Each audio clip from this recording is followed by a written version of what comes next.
तुम्हारे परमात्मा कहाँ कहाँ रहते हैं?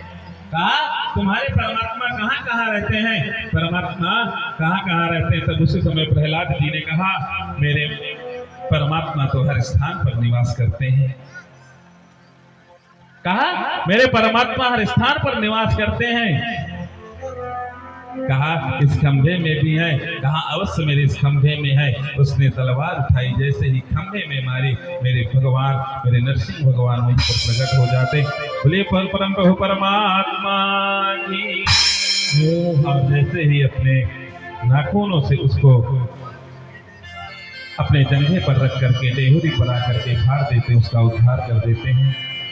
किसी कवि ने बड़ा सुंदर लिखा कि सूर्य अनेक फिरे कण मागत, पै पद सूर्य सुस्वाद कहाँ।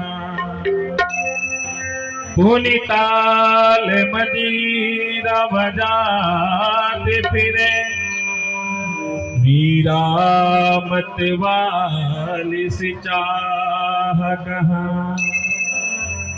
सिया राम कथा कितनों ने लिखे, पर तुलसी जैसे मर जात कहाँ। नरसिंह बसे प्रतिखंबन में, पर काढ़नी को प्रहलाद कहाँ। आज भी मेरे नरसिंह भगवान प्रत्येक खंभे पर निवास करते हैं, लेकिन प्रहलाद जैसा कोई भक्त आज नरसिंह भगवान को प्रहलाद जैसा कोई भक्त नहीं मिलता। नहीं तो आज भी प्रत्येक खंभे से मेरे परमात्मा नरसिंह भगवान आज भी जन्म ले सकते हैं। लेकिन हमें परमात्मा को पाने के लिए, आप नरसिंह भगवान को पाने के लिए प्रहलाद जैसा भक्त बनना पड़ेगा। हम प्रहलाद जैसा भक्त हम कभी बन नहीं सकते। क्यों? हमें परमात्मा पर विश्वास नहीं है। हम परमात्मा पर विश्वास नहीं करते हैं। बल्कि यदि हम इस मार्ग से आ रहे होते हैं ना, हमसे कोई कहता है कि इस मार्ग से जाना नहीं। क्यों? क्योंकि आगे जो बांस है ना, बांस की कोठी है, वहां पर भूत प्रेत रहते हैं।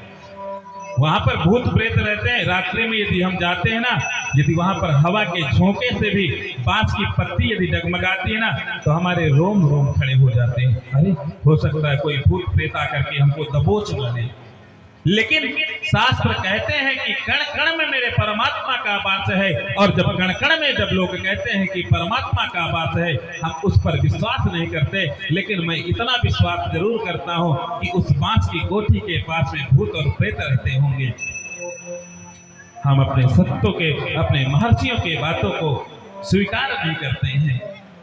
जिस दिन से हम अपने पूर्वजों के बातों को, अपने सगे संबंधियों के बातों को, अपने से श्रेष्ठ जनों की बातों को मानना स्वीकार कर देंगे, हमारा जैसे हमारी जो भारत सोने की चिड़िया कही जाती थी ना, हम अपने पूर्वजों को देख करके हमें चलना चाहिए।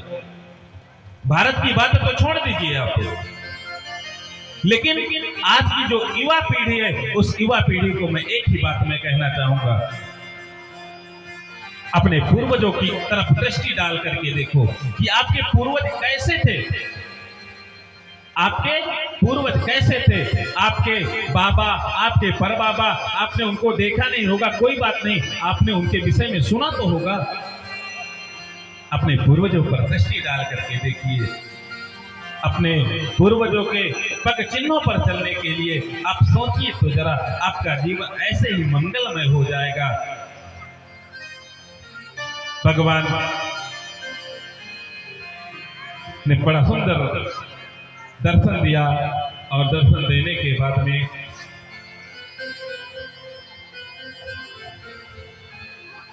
कहते हैं कि रही मन मन ही लगाई के, देख ले वो किनको,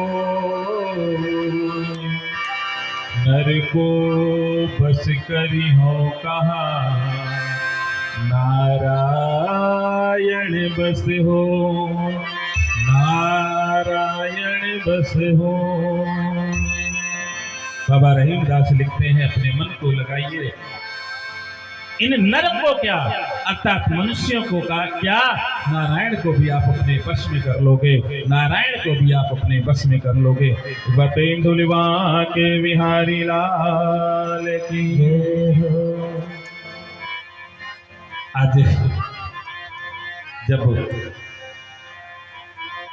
2 बज रहे थे, आपको मैं हकीकत बताऊं, आप लोग इतनी संख्या में मैं आप लोगों को देख करके मुझे बहुत प्रसन्नता हो रही है। मेरा जो हृदय है ना, हमारा जो दिल है ना, ये बहुत सारा प्रसन्न हो रहा है। क्योंकि जब ये हमारे संगीत वाले भैया लोग 1:30 बजे जब यहाँ पर आए ना, तो मैं बाहर निकला तो मैं देखा केवल 1 या 2 लोग यहाँ थे। मुझे ऐसा लग रहा था कि आज मानो कोई आएगा नहीं क्या कथा सुनने के लिए।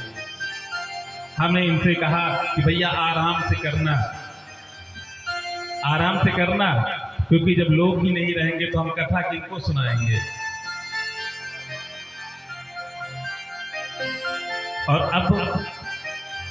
और जब मैं यहाँ पर आया भी था मंच पर बैठने के लिए, उस समय भी ज्यादा से ज्यादा 4 या 6 लोग रहे होंगे बस। थोड़ा सा आप लोग पहले आया कीजिए। आप लोगों को पता होती ना, जो वक्ता होते हैं, वक्ता की एक बहुत बड़ी कमी होती है, जो सबसे बड़ी कमी होती है कि उनके सामने जब श्रोता बैठे रहते हैं ना, तो कथा सुनाने में बहुत आनंद आता है।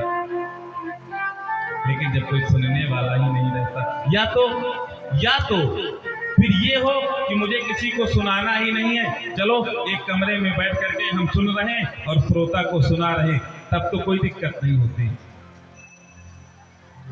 सुनते रहो और सुनाते रहो। लेकिन जब ये लगता है कि इतना, देख रहे हो पवन भैया ने कितनी सुंदर व्यवस्था कर रखी है आप लोगों के लिए। कुर्सी, आज कुर्सियां मंगवाई हैं कि हमारे अतिथिगण आएंगे, जमीन में ना बैठे वो, आज बहुत सारी कुर्सियां उन्होंने आज मंगवाई। इतनी सुंदर व्यवस्था कर रखी है। इस सुंदर व्यवस्था का सदुपयोग हमको और आपको करना है। देखिए परीक्षित जी को कितनी सुंदर जो है पूर्ण निष्ठा के साथ में ये बैठ करके कथा सुन रहे हैं। मुझे नहीं लगता एक एक बात को भी ये पकड़ने का प्रयास करते हैं। आज तो कृष्ण जन्म है, बड़े सुंदर ढंग से अभी हम और आप सभी मिलकर के कृष्ण जन्मोत्सव मनाएंगे। आगे सुंदर बुलिबा के बिहारी लाल की।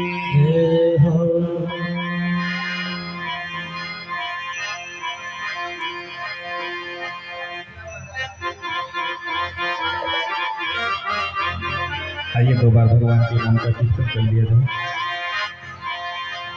क्योंकि कथा सुनते सुनते हो सकता है कुछ मन इधर उधर चला जाए। और हमारे विधु भैया जो नैमिषारण्य सीतापुर से पधारे हुए हैं, इनके बड़े ही स्नेही पवन भैया कई सालों से जो है ये एक दूसरे को जानते हैं और बड़ा स्नेह करते हैं एक दूसरे से। आज ये भी यहाँ पर उपस्थित हैं।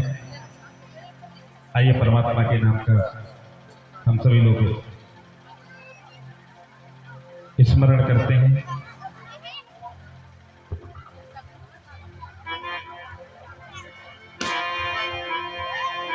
आप सभी लोगों को केवल सांवरिया बोलना है।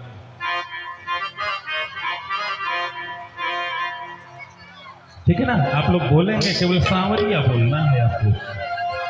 कि मोहि प्यारे लागे सांवरिया, मोहि प्यारे लागे सांवरिया, तो देवकी नंदन सांवरिया, ये तो देवकी नंदन सांवरिया, यशोदा जी का लाला सांवरिया, मेरो मदन गोपाला सांवरिया, मोहि प्यारो लागे सांवरिया, मोहि प्यारो लागे सांवरिया, तो देवकी नंदन सांवरिया, यशोदा जी का लाला सांवरिया, मेरो मदन गोपाला सांवरिया, मेरे आंखों का प्रकारा सावरिया निर्वा को प्रकारा सावरिया गोविंद आला सावरिया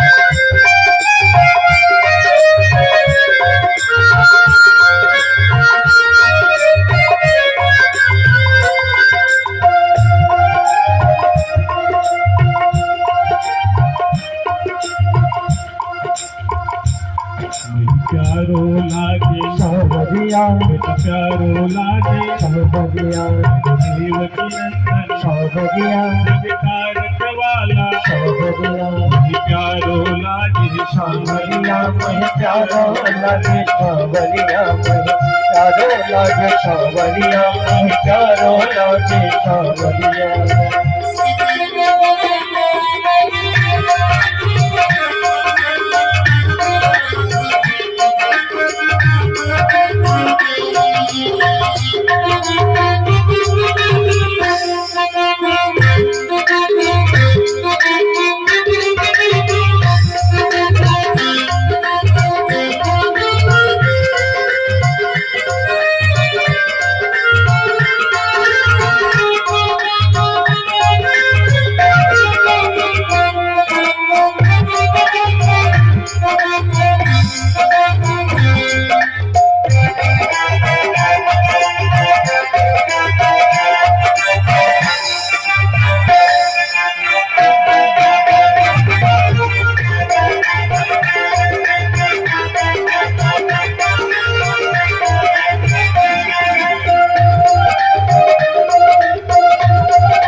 विपिन बिहारी सावरिया फुले बिहारी सावरिया राधा वल्लभ गोपीजन वल्लभ सावरिया प्यारो लागे सावरिया मेरो प्यारो लागे सावरिया हरे राम हरे रामा हरे राम हरे राम हरे राम हरे राम हरे राम हरे राम हरे राम हरे राम हरे राम हरे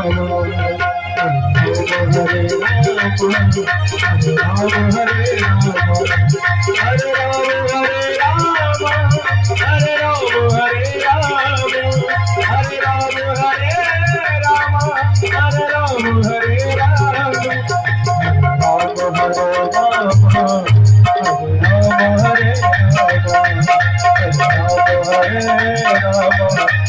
राम हरे राम के बिहारी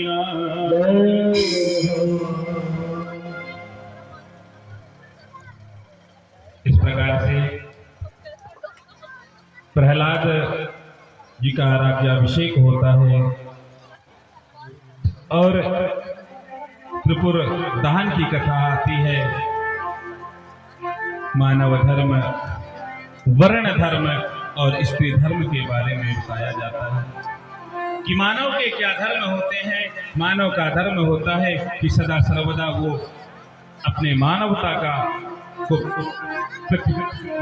को प्रतिपादित करते रहें। वर्ण धर्म के बारे में बताया गया कि ब्राह्मण, क्षत्रिय, वैश्य, शूद्र। स्त्री धर्म के विषय में बताया गया है कि स्त्रियों को क्या चाहिए। स्त्री धर्म के विषय में बताया गया है ब्रह्मचर्य, वानप्रस्थ आश्रमों का नियम बताया गया है कि किस प्रकार से ब्रह्मचर्य का पालन करना चाहिए और ब्रह्मचर्य का पालन करने के बाद में किस प्रकार से वानप्रस्थ में जाना चाहिए। और सुंदर गृहस्थ आज के धर्मों का पालन करते हुए किस प्रकार से संन्यास ग्रहण करना चाहिए, बड़ी सुंदर सुंदर लीलाओं का यहाँ पर प्रतिपादन किया गया है। इसके बाद में नारद जी कहते हैं, अहम पुरा भवम कश्चित गंधर्वा उपबर्हणः नाम्नातीते महाकल्पे गंधर्वाणां सुसम्मतः। मैं एक जन्म आपने नारद जी का सुना कि जो दासी के पुत्र थे। दूसरा बताते हैं नारद जी महाराज स्वयं बताते हैं कि मैं दासी से पहले मैं क्या था, मैं गंधर्व था और गंधर्वों का काम होता है लोगों को हंसाना, और मैंने शायद अपमान कर दिया परमात्मा का। परमात्मा ने मुझे श्राप दे दिया और मैं गंधर्व से मनुष्य की योनि में मैं कैसे प्राप्त हुआ।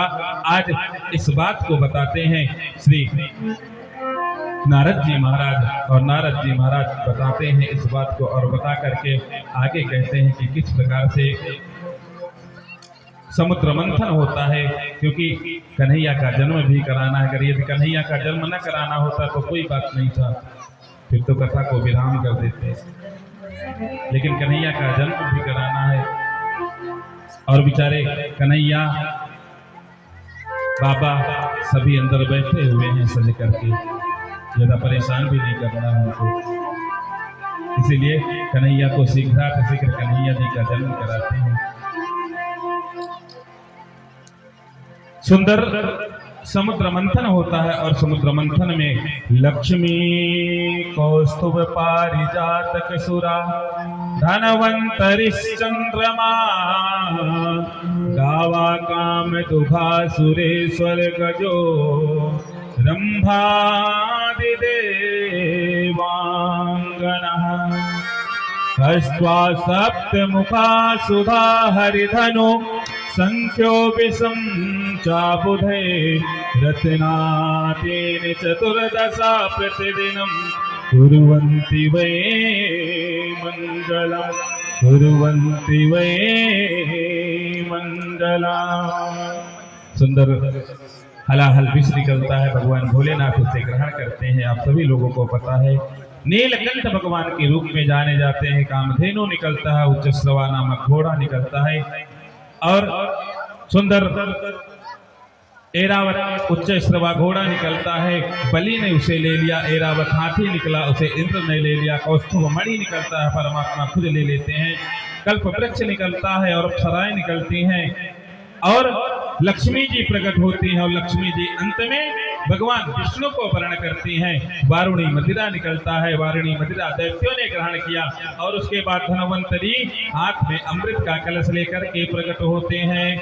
इधर अमृत का कलश जब लेकर के प्रकट होते हैं, इधर भगवान नारायण इस समय फिर पुनः मोहिनी का अवतार धारण करते हैं और वहीं पर राहु केतु का जो है जन्म होता है।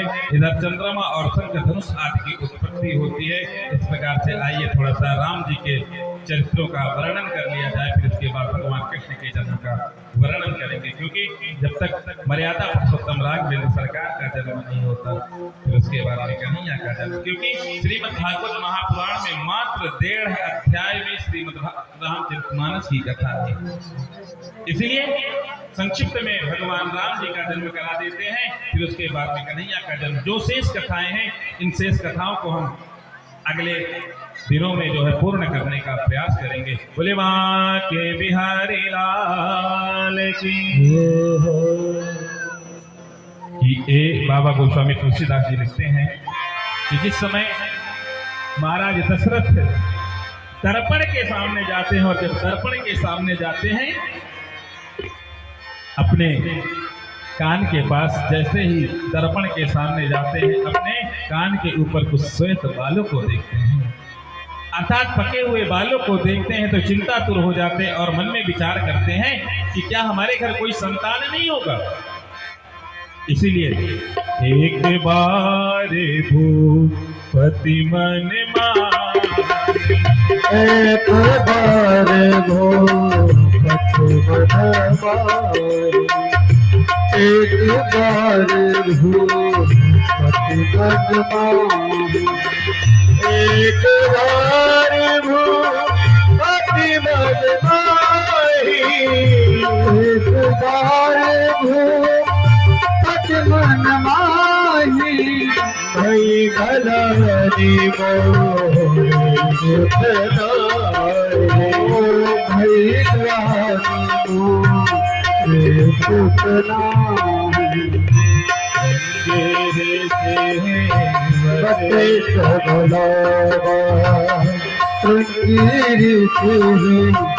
वशिष्ठ बुलावा पुत्र काम सब जग करावा पुत्र काम सब जग करावा पुत्र काम सब जग करावा। इस समय महाराज दशरथ जाते हैं, श्रृंगी ऋषि को बुला करके रात लाते हैं और पुत्र कामेष्टि यज्ञ होता है। और पुत्र कामेष्टि यज्ञ में सुंदर 4 बालकों का जन्म होता है। कौन? राम, लक्ष्मण, भरत और शत्रुघ्न जी का जन्म होता है। जन्म होने के बाद में विश्वामित्र जी की थोड़े से बड़े होते हैं। विश्वामित्र जी आते हैं, उनकी यज्ञ की रक्षा के लिए जनकपुरी के लिए आते हैं और जाते हैं, यज्ञ रक्षा करते हैं, जनकपुरी के लिए प्रस्थान कर देते हैं। और मार्ग में क्या होता है? मार्ग में जब जनक जी के यहाँ जा रहे थे उस समय क्या देखते हैं? एक जंगल तो है लेकिन जंगल में बड़ा ही सूना सूना सा लग रहा है। ना तो वहाँ के पशु पक्षी ना तो कलरव कर रहे हैं, ना तो वहाँ पर एक भी चिड़िया कलरव कर रही है, ना तो वहाँ के वृक्ष जो हैं डोल रहे हैं। ऐसा दृश्य देख करके मर्यादा पुरुषोत्तम श्री राघवेंद्र सरकार ने कहा कि प्रभु ये कौन सा स्थान है? तब उन्होंने कहा कि गौतम नारी श्राप बस उपल देह धर धेर चरण कमल रज चाहते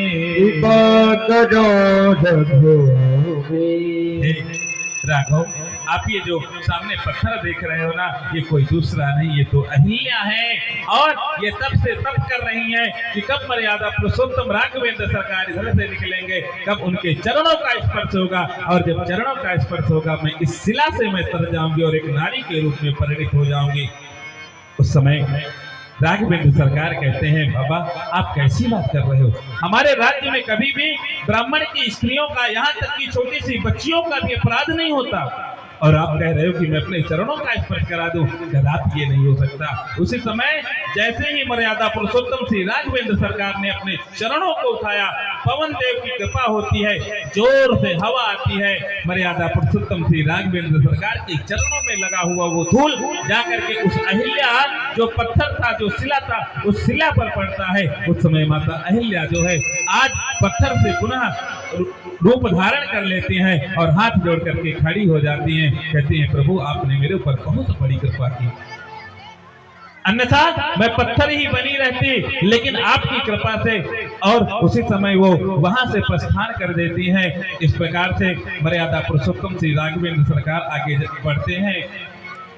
राम जी का विवाह सीता जी के साथ में होता है। इनके 2 पुत्र होते हैं, कुश और लव नाम के। लक्ष्मण जी का विवाह उर्मिला जी के साथ में होता है। इनसे अंगद और चित्रकेतु नाम के 2 बालकों का जन्म होता है। तीसरे में मांडवी, भरत जी का विवाह मांडवी के साथ में होता है। इनसे तक्ष और पुष्कल नाम के 2 पुत्रों का जन्म होता है। सबसे छोटे भैया शत्रुघ्न जी, इनका श्रुतकीर्ति के साथ में विवाह होता है। और जब श्रुतकीर्ति के साथ में इनका विवाह होता है, इनसे भी 2 पुत्रों का जन्म होता है। सुबाहु और श्रुतसेन नाम के 2 पुत्र, इनसे भी जन्म होते हैं। और इस प्रकार से महाराज दशरथ जी अपने प्राण पखेरु उड़ा देते हैं।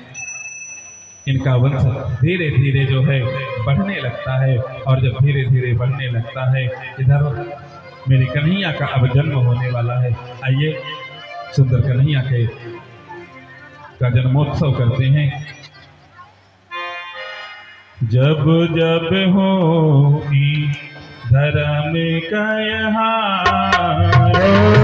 जब जब हुआए धर्म के हारी जब जब हुए धर्म के रिहाई जब जब आए धर्म के हारी जब जब होए धर्म के रिहाई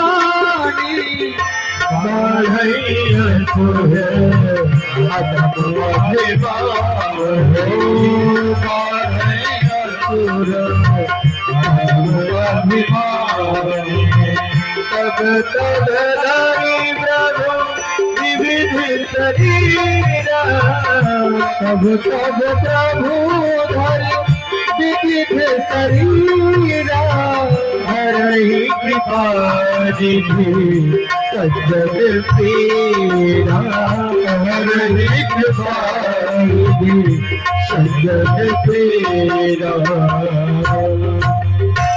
जब जब पृथ्वी पर अत्याचार अनाचार होने लगता है तब तक परमात्मा मेरे किसी न किसी रूप में अवतार लेते हैं। इधर वसुदेव जी का विवाह देवकी जी के साथ में होता है और जब विवाह होता है देवकी को लेकर के कंस कहता है मैं अपने बहन को लेकर के जा रहा हूँ छोड़ने के लिए। और जब मार्ग में जाता है तो मार्ग में जाकर के क्या आकाशवाणी होती है कि तुम्हारी जिस बहन को इतने प्यार और लाड के साथ में तुम इसको छोड़ने जा रहे हो इसका अष्टम गर्भ तुम्हारा काल बनेगा। और उसने केशव को पकड़ करके रथ से नीचे कर लिया, मारने जा रहा था। लेकिन आज वसुदेव जी महाराज ने कहा देखो इसे मारो नहीं, इससे जो भी गर्भ जो भी बालक जन्म लेगा मैं उसे तुम्हें दे दूंगा, तुम चाहे तो मार देना तुम चाहे तो छोड़ देना। और वैसा ही हुआ। अपने वादे के अनुसार वसुदेव जी ने प्रत्येक पुत्र को कंस को दिया, लेकिन जब जैसे ही पहले पुत्र को देते हैं जब पहला बालक होता है उसे ले जा करके देखते हैं नन्हे से नौनिहाल बालक को देख करके कंस का हृदय पिघल जाता है। लेकिन देवता ये जान रहे हैं कि जब तक कंस का पाप का घड़ा भरेगा नहीं तब तक कंस की मृत्यु नहीं होगी। उसी समय नारद जी पहुंचते हैं, नारद जी ने लाइन खींची और जैसे ही लाइन खींची उसका मत भ्रष्ट कर दिया और अंत में उसका उद्धार हो कर देते हैं कंस। इस प्रकार से छह बालकों को जो है कंस मार देता है। सातवें में मेरे शेष साई भगवान बलराम जी का अवतार होने वाला है। शेष साई बलराम जी का अवतार होने वाला है।